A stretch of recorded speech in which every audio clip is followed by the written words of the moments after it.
খানিক ঘুরে উঠে উত্তেজনায় এবং হতাশায় ছুঁড়ে মারলেন নিজের হাত। আশেপাশে তখন শেফিল্ডের কয়েকজন মাঠকর্মী, পুলিশ এবং খেলোয়াড়। উত্তেজিত হামজা চৌধুরী তখন হাঁটছিলেন ড্রেসিং রুমের দিকে। এরপর ঝামেলা আরও একবার। প্লেয়ার টানেলের সামনে হামজা চৌধুরীকে আবারও ট্রোল করে বসেন প্রতিপক্ষের ফুটবলার এবং সমর্থকরা। দেখা যায় একজনকে হামজা চৌধুরীকে চাপটে ধরে ড্রেসিং রুমে নিয়ে যাওয়ার চেষ্টা। তবে কিছুতেই থামতে চাচ্ছেন না বাংলার এই মহাতারকা ফুটবলার।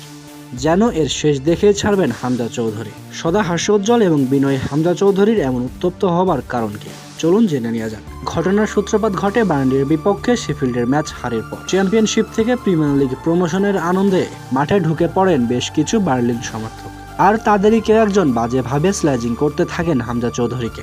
যা শোনার পর ঠান্ডা মেজাজের হামজা চৌধুরী হয়ে যান উত্তপ্ত। বার্নলির সবার বিপক্ষে যেন হামজা চৌধুরী একাই 100। উত্তপ্ত হামজা চৌধুরীকে তখন টেনে নিয়ে যাওয়ার চেষ্টা ড্রেসিং রুমের দিকে। তবে ফেরার পথে প্লেয়ার টানেলের সামনে আরও একবার জটলা। আর এবার শুধু বার্নলির সমর্থকরাই নয়, হামজা চৌধুরীকে স্ল্যাজিং করতে দেখা যায় বার্নলির ফুটবলারদেরও। টানেলের সামনে হামজা চৌধুরীর উত্তপ্ত হবার আসল কারণ জানা না থাকলেও এই দৃশ্যগুলোতেই ফুটে ওঠে হামজা চৌধুরীর উত্তপ্ত হবার যথেষ্ট কারণ। দেখে স্পষ্ট বোঝাই যাচ্ছিল হামজা চৌধুরীকে স্ল্যাজিং করতে দেখা যায় বার্নলির সমর্থক এবং ফুটবলারদের।